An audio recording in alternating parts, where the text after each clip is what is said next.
30 நாள் அண்ணன் அமைதியா இருக்கான்னு பார்த்துட்டு இருக்கீங்களா?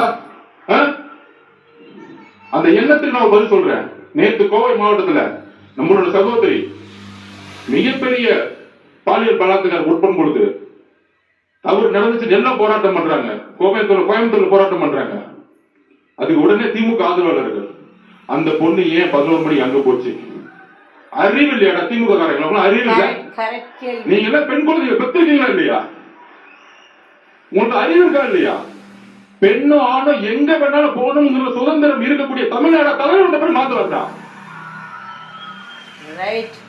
அந்த மாதிரி தான் திமுக வாடகை வாய்கள் நம்ம வந்து அட்வைஸ் பண்றாங்க. ஏன் கரூர் போனாங்க? திருட்டு பசங்களை பத்தி பேசாம நம்ம அட்வைஸ் பண்ணிட்டு இருக்காங்க. என்ன அரசியல் இது? உங்களோட கேவலமான வார்த்தைகள் பேச தெரியுமா? நீங்க தலைவர் அதுக்கான பயிற்சி எங்களுக்கு கொடுத்தது இல்லை. ஞாபகம் வச்சுக்கோங்க. புது அரசியலை உருவாக்க வந்திருக்கும். ஊழல் குடும்பத்தை தூக்கி வந்திருக்கும். எங்களுக்கு அரசியல் கத்துக் கொடுக்காதீங்க.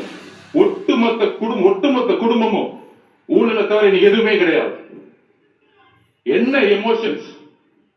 அன்னைக்கு அம்மா வந்திருக்காங்க, தலைவரோட அம்மா. 41 பேர் இறந்த பிறகு பெரிய குற்றச்சாட்டுகள் நம்ம வந்து பெரிய பெரிய அரசியல்வாதிகள் சொல்லுவாங்கல்ல, 2 நாள்ல கடந்துட்டு போயிருக்கலாம். ஏன் 30 நாள் வரைக்கும் அமைதியா இருக்கீங்க? ஏன் உறவுகள், ஏன் குடும்பம்